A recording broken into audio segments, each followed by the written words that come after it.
Olá, esse é o programa Associado Escritor, organizado pela Biblioteca da Coordenadoria de Educação e Cultura da Associação dos Funcionários Públicos do Estado de São Paulo.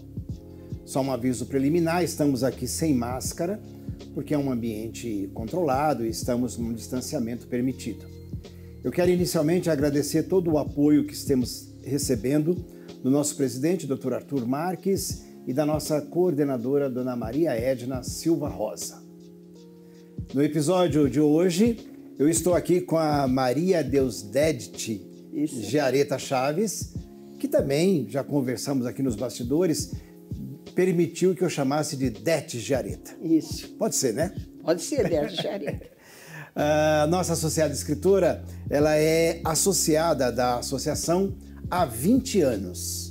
Ela é professora aposentada, especializou-se em teoria da comunicação social pela Faculdade Casper Líbero, daqui de São Paulo. É mestre em filologia e língua portuguesa pela USP. É palestrante, autora de resenhas, ensaios e artigos. E entre suas obras estão A Lua nas Mãos, Manual Prático da Redação Empresarial e Estudo do Poema O Linguístico e o Poético na poesia de Cecília Meirelles. Det Giareta, seja muito bem-vinda, obrigado pelo nosso convite, em participar de mais um desses programas. A intenção principal dessa gravação é dar visibilidade ao programa, né, e à participação do associado escritor em nossas organizações. Eu gostaria, inicialmente, se você pudesse, só para contextualizar a história associativa, como é que foi o início da sua vida associativa na associação? Então, eu também agradeço muito esse privilégio, né, de estar sendo entrevistada. Eu conheci a associação por volta de 1990, através dos colegas que me diziam maravilhas da associação. Eles já estavam recebendo algumas benesses, os favorecimentos, né? Uma vez que ela tem essa mediação social, com educação, saúde, sobretudo cultura, né? E em 92 eu vim com todos os meus documentos e fiz a minha inscrição e sempre aproveitei as oportunidades todas que essa associação me favoreceu, né?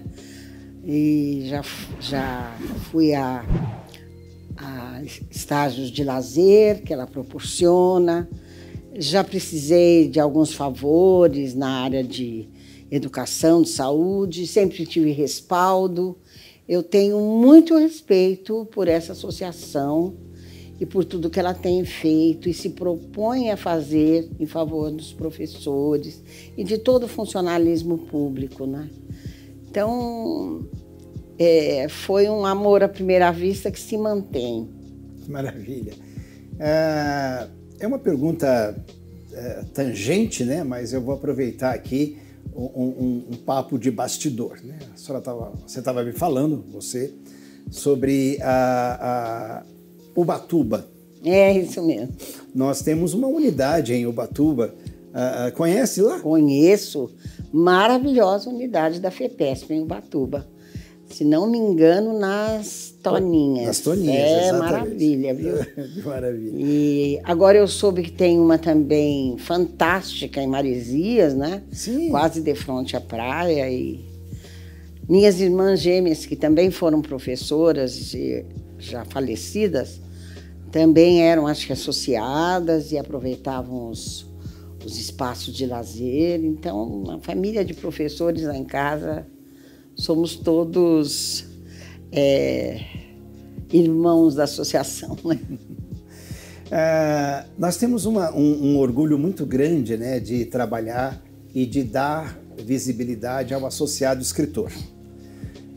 Uma questão que sempre me vem é a motivação para o escrever. Você pode falar um pouco sobre isso? Sim. O que a motivou a escrever? Olha, em primeiro lugar, eu acho que eu devo muito à minha família original. pai e mãe que nem haviam completado a alfabetização, no ensino do grupo escolar naquele tempo. Minhas irmãs que se formaram professoras. Eu fui filha temporã ou temporona, pode-se dizer das duas maneiras, né? E tive essa condição muito favorável de crescer entre irmãs, porque quando eu nasci elas já eram ginasianas, logo depois já eram professoras, meu irmão diretor de escola.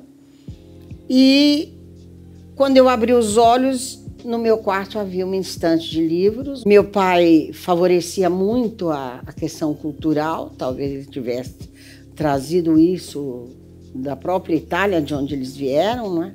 Então ele assinava um jornal para nós, o Estadão, que era jornal diário, uma revista famosa naquela época, que era a revista O Cruzeiro, e ele era fã de Davi Nasser e de uma parte literária do Cruzeiro que trazia a vida e a obra de escritores. E ele fazia com que os filhos se manifestassem, lessem, né? Então eu tive esse contexto familiar que foi muito importante para mim.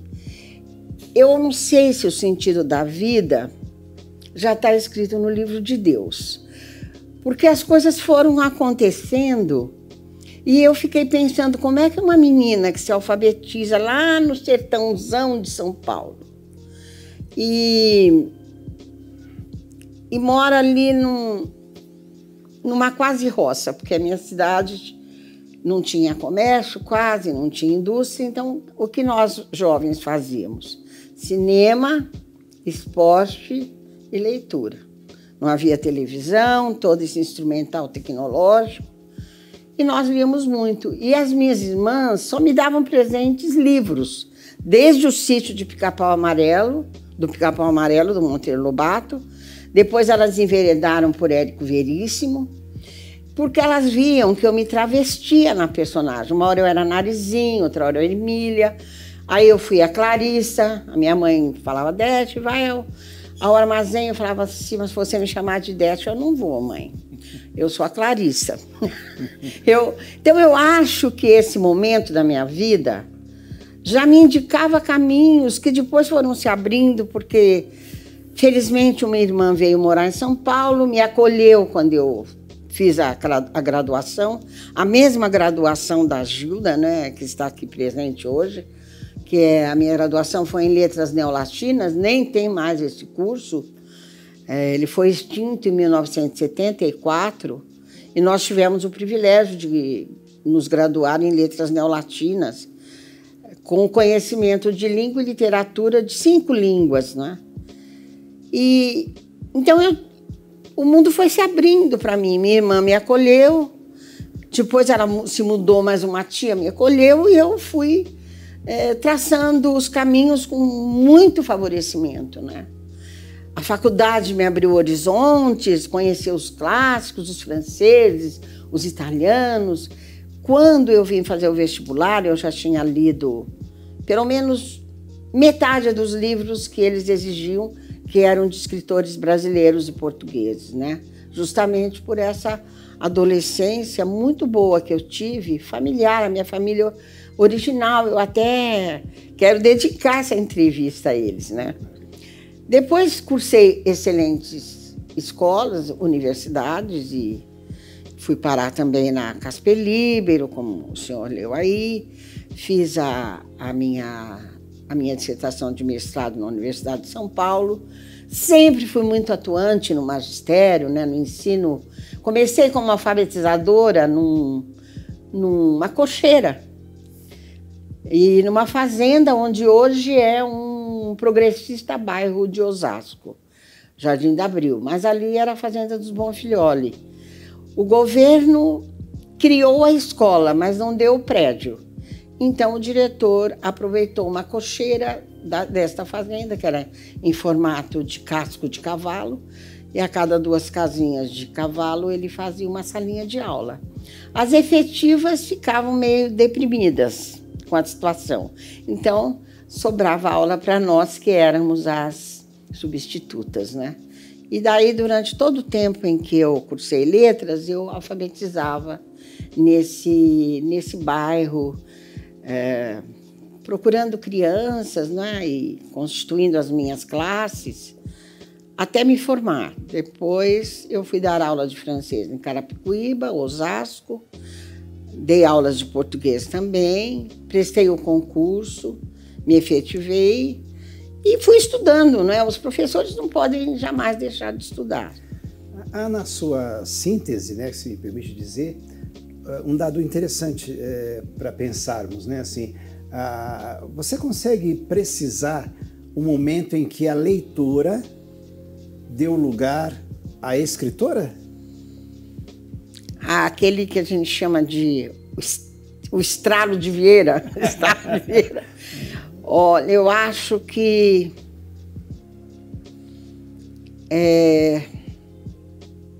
na necessidade, na dor, no momento que a gente tem que transferir as nossas emoções e o que nós pensamos, como é que nós podemos continuar ajudando pela escrita as pessoas a serem pessoas melhores, né? Porque acho que esse é o trabalho do professor. Eu só perguntei porque, ouvindo a sua história, eu fico pensando na história de muita gente, né, que eu também conheço, mas que não chegaram a ser escritores.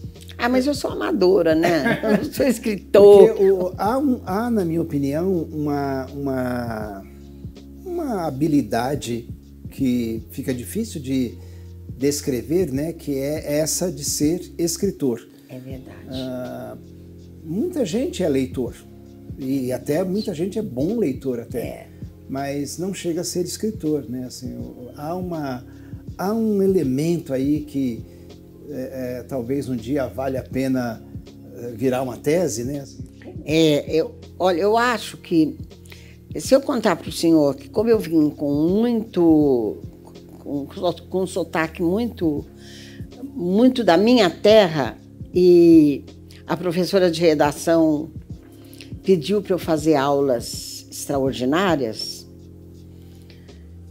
mas chegou um momento em que eu estava entrando na faculdade e os alunos disseram: Dete, sua redação foi premiada este mês.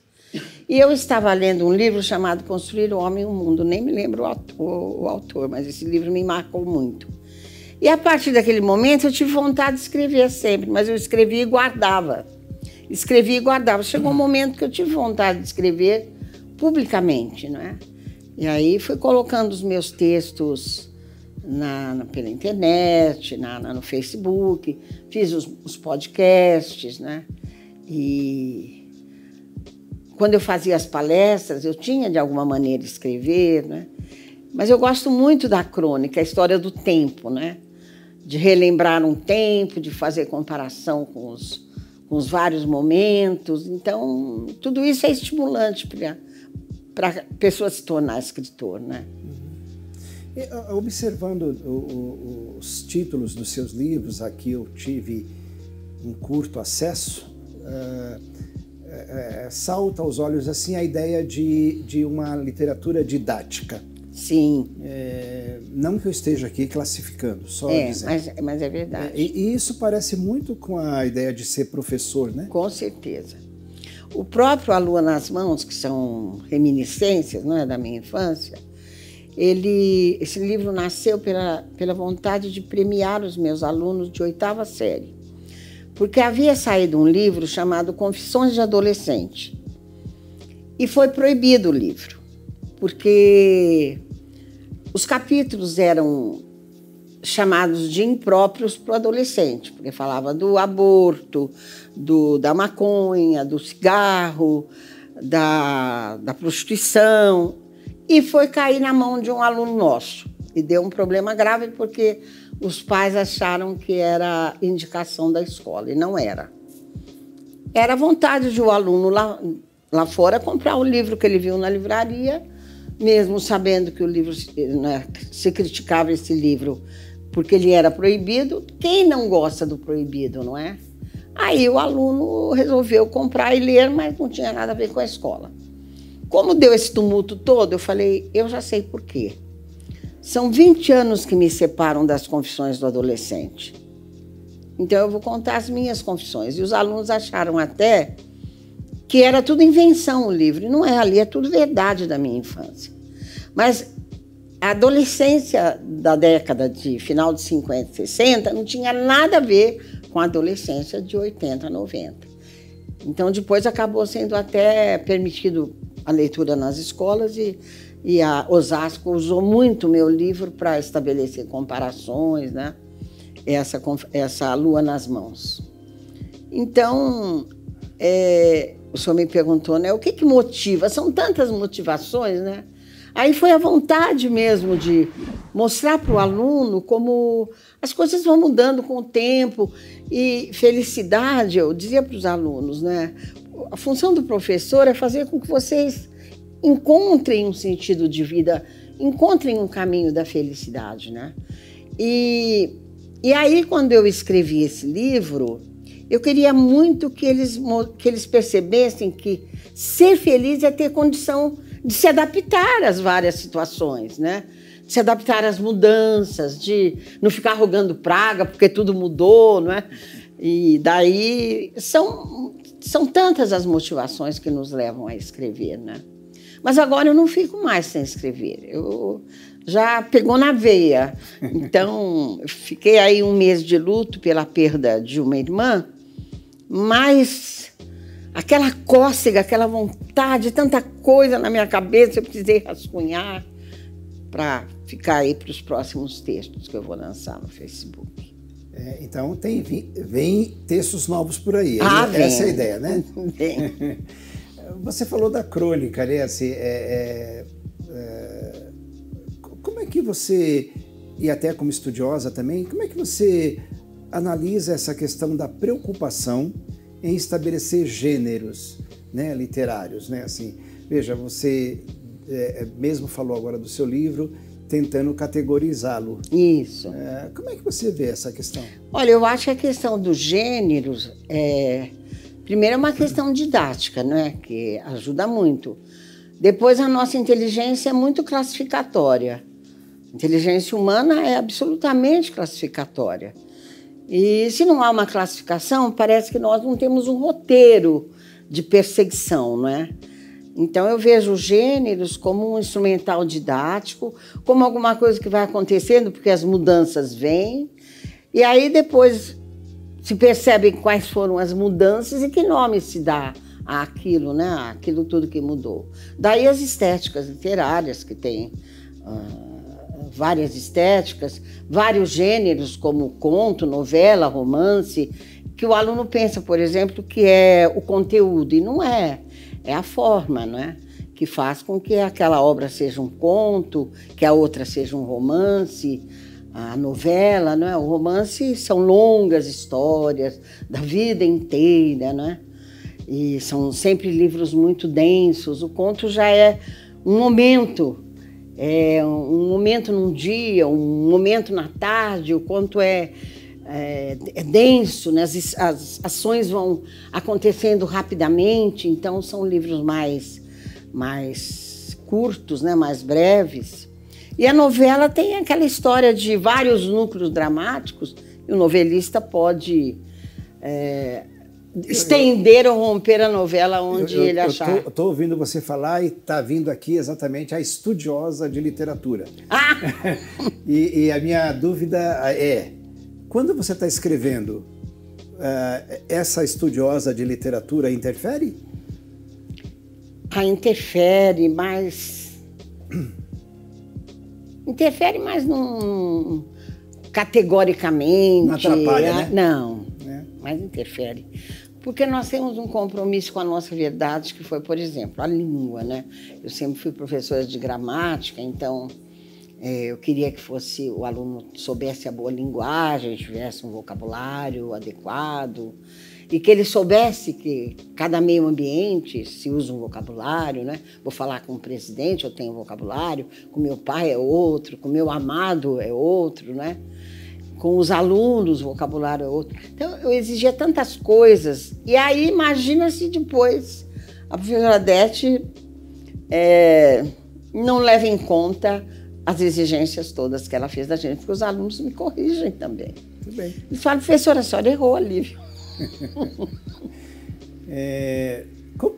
Como que você vê, agora fugindo dos nossos roteiros aqui todos, como é que você vê tudo o que você falou e uma reflexão que se tem, por exemplo, sobre a licença poética? Alguns autores até cometem deslizes de propósito. Isso. Então, a licença poética é um merecimento deles, né? Porque os poetas são vaticinadores, profetizam, eles nos indicam tantos caminhos, né? Imagine se eles não tivessem essa licença poética de cometer realmente, como na história do Drummond, né? Tinha uma pedra no meio do caminho e nós estamos lá na sala de aula dizendo para o aluno, só na oralidade que vocês usam o tinha. Na escrita tem que ser o verbo haver. E aí vem um Drummond e coloca lá, tinha uma pedra no meio do caminho. Ele tem todo o direito, né? O merecimento deles que... Você se acha uma poeta? Ah, não. Sou estudiosa da poesia, mas...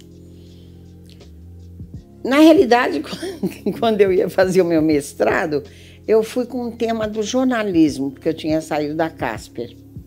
Mas a minha orientadora, ao ler o meu texto, falou, não vou aceitar que você trabalhe com a esfera jornalística, não, porque o seu texto é muito carregado de sensibilidade, de poesia, e aí eu vou querer que você trabalhe uma poetisa, um poeta, sugeriu, entre elas, Clarice, né? Eu vou confessar que eu conduzi a nossa conversa para se chegar a isso, porque... Eu ainda não tive o prazer de olhar a sua obra, mas pela sua fala sobre a sua obra, eu enxergo poesia. Ah, que bom! Porque essa ideia da sensibilidade e da emoção em verter as palavras, isso mesmo. Na minha opinião, essa é a poesia. Sim, e aí chega em Cecília Meirelles. Então, chegamos em Cecília, ela me deu alguns poetas que eu disse com qual eu queria trabalhar, né? Só que, ao estudar latim para fazer o exame vestibular, eu ganhei de um professor chamado Carlos Burlamac Kopke, um livro, lembra de Carlos Burlamac? Ele foi meu professor. Ah, não me fale. Então, eu ganho desse professor, eu tinha acho que 18 anos, um livro chamado Metal Rosicler, de Cecília Meirelles. Aí ele falava, tá gostando do livro? Eu juro que eu lia o livro, não entendia nada e somente no decorrer da minha vida profissional, estudando muito, que eu fui devagarinho conseguindo entender alguma coisa do livro, mas eu disse para a professora Norma Goldstein, que foi a minha orientadora, que eu escolheria Cecília com Metal Rosicler, porque eu iria resolver um problema que tinha começado lá nos meus 18 anos e que aí eu faria a análise desse livro. Aí ela me disse, olha, esse livro não, porque é um livro meio alquímico, e a Cecília, nesse livro, é a pura alquimista, porque ela era horoscopista, ela, quando ia para Portugal, sempre queria encontrar o Fernando Pessoa. Um dia eles iam discutir horóscopo e marcaram um encontro que não deu certo. Ela tinha uma visão muito geométrica da vida, uma visão muito esotérica. Ela tinha a história dos números, o nascimento dela, número 7, a morte dela, número 9, o casamento dela, que durou 13 anos, o número 13. Ela levava em consideração tudo isso. E está mais ou menos sintetizado em Metal Rosicler. E aí a professora falou, mas esse livro é alquímico. Eu falei, é mesmo, mas eu não vou trabalhar alquimia. Ela falou, não pode nem aparecer essa palavra, porque a universidade não aceita. Eu falei, mas eu vou trabalhar o linguístico, onde ele encontra o poético, em Sicília, não é? E aí nós fomos conduzindo e foi dando certo, e eu consegui desvendar esse Metal Rosicler, que, na verdade, simboliza toda a vida de Cecília, né? Porque, num pedaço do Metal Rosicler, ela diz que quanto me pesa esse coração que é de pedra. Esse coração que era de música, lágrimas, música, poesia e tempo de lágrimas. E o Metal Rosicler é uma pedra negra com metal negrilho que, quando lhe batem ou ferem com uma faca ou algo pontiagudo, desse metal vai saindo um barro com cor de sangue. E esse metal tanto é mais precioso quanto mais esse barro é vermelho como sangue. E aí eu fui percebendo que ela quis mostrar isso, que o nosso coração vai se transformando com as vicissitudes, as dores da vida, porque a vida de Cecília foi uma vida de muita dor, né? Ela conviveu com a morte em todos os momentos da infância, até ao falecer aos 63 anos, vitimada de um câncer, e assistiu ao suicídio do marido, né? Então ela foi uma mulher muito sofrida com relação à morte. Quando nasceu, ela já era órfã de pai. Aos 3 anos ela perde a mãe, é criada pela avó materna, e ela vai vendo a morte de todos os velhinhos, e depois, quando ela pensa que casou com o Fernando, o pintor, ela vai ser feliz e infelizmente ela chega em casa um dia e se depara com o marido enforcado, né? Então Cecília sofreu muito, e ela vai mostrar no metal isso, que o nosso coração vai absorvendo as dores e vai se transformando numa pedra. E depende de nós se essa pedra vai ser chumbo ou ferro, ou se essa pedra vai ser um metal precioso. Porque ela realmente é uma poetisa que recolheu a voz dolorosa da humanidade, mas ela devolveu tudo em poesia, né? Ela devolve tudo em sensibilidade. Eu acho que Cecília, eles falam, ela é barroca, ela é impressionista, ela é expressionista. Ela é uma própria, ela é a escola siciliana. Ela não pertence a nenhuma escola, a meu ver. Ela tem a escola dela, né? E ela sempre me impressionou muito. Ela tem um poema que diz que no mistério do sem fim equilibra-se um planeta. E no planeta um jardim. E no jardim um canteiro. E no canteiro uma violeta. E sobre a violeta a asa de uma borboleta. Olha a visão geométrica de mundo, como ela é também filosófica, né? Ela lembra Zenão, porque é uma coisa, os finitos vão formando o infinito, né? E ela é muito ética na questão socrática de dizer, conhece-te a ti mesmo, que é conheça os teus limites, não exceda, né? Vá nos seus limites, encontre o seu lugar no mundo e procure se adaptar a esse lugar, ser feliz nesse lugar. Então, ela me passou tantas informações tão preciosas, né? Ela era muito presentista também, o Carpe Diem, de Horácio, né? Então, eu acho que Cecília sozinha é uma escola. E daí eu me apaixonei e acabei fazendo a minha dissertação e foi publicada, e eu fiquei muito feliz com o resultado, né? Uhum.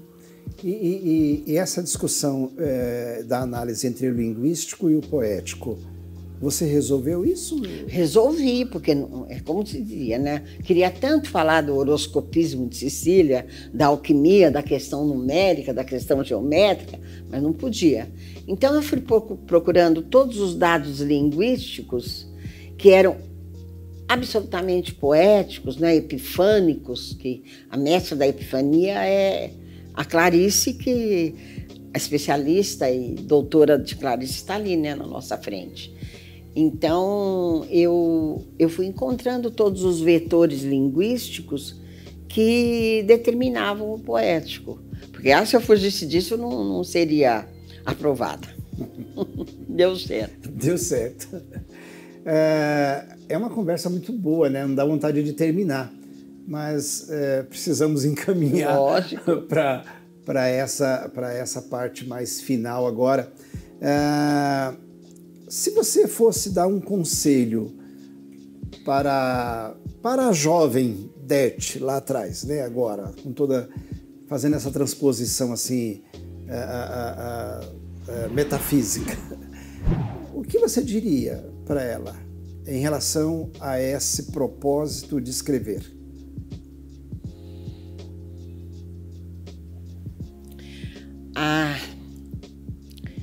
Eu acho que eu não diria nada, eu deixaria tudo acontecer como aconteceu, porque eu fui tão premiada, sabe?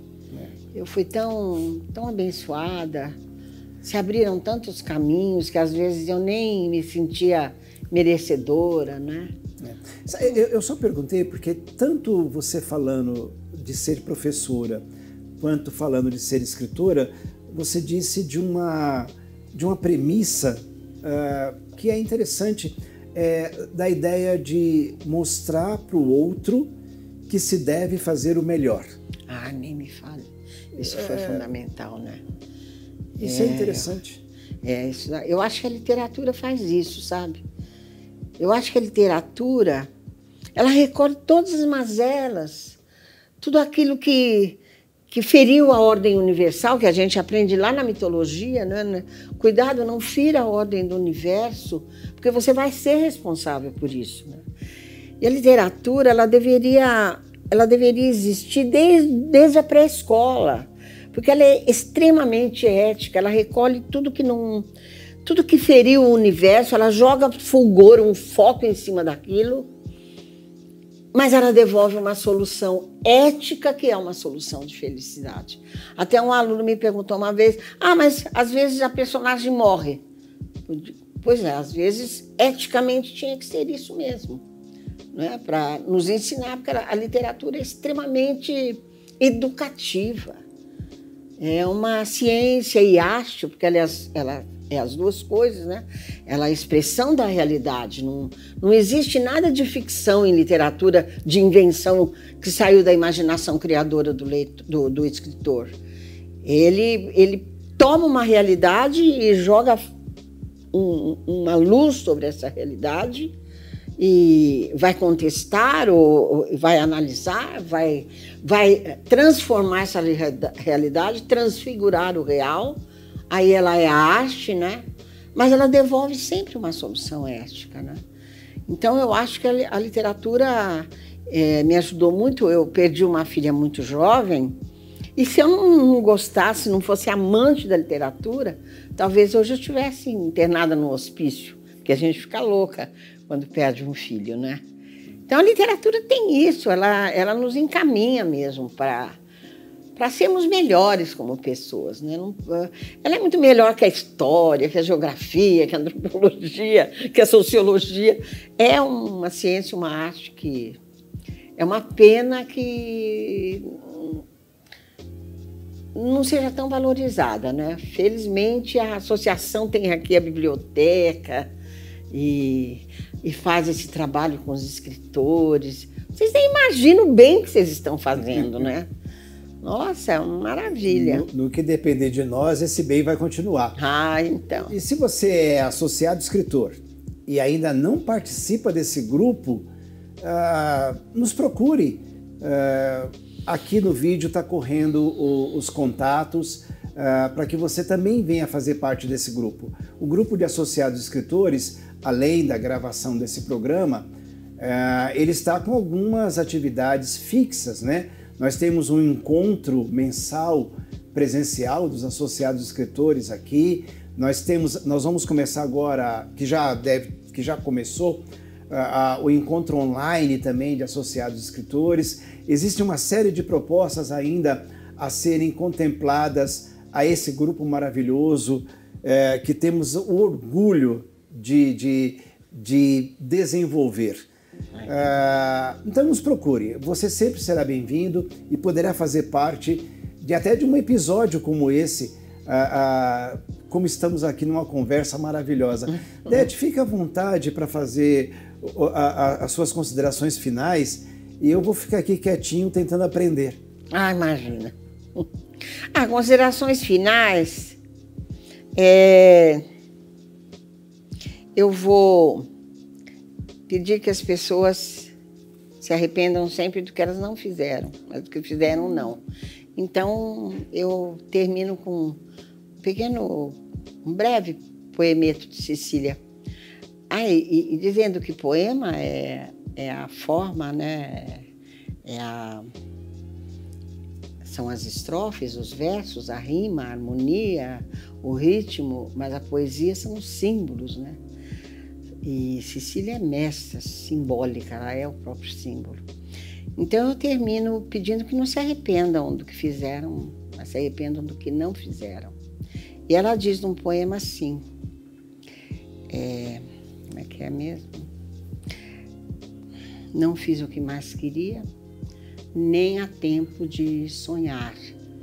Basta que fiquem suspiros na boca do mar. Basta que lágrimas fiquem nos olhos do vento. Não fiz o que mais queria, e assim me lamento. E é isso. Maravilha. E nós não nos lamentamos, não. Obrigado pela sua presença. Eu que agradeço muito, viu, a oportunidade. Obrigado por essa aula maravilhosa. Obrigada. E espero que nós tenhamos mais oportunidades de encontrar por aí. Se Deus quiser. Eu que agradeço muito esse privilégio, essa deferência. E a vocês todos, muito obrigado. Acompanhe o programa Associado Escritor e qualquer manifestação que desejar, entre em contato pelos nossos canais. Um grande abraço.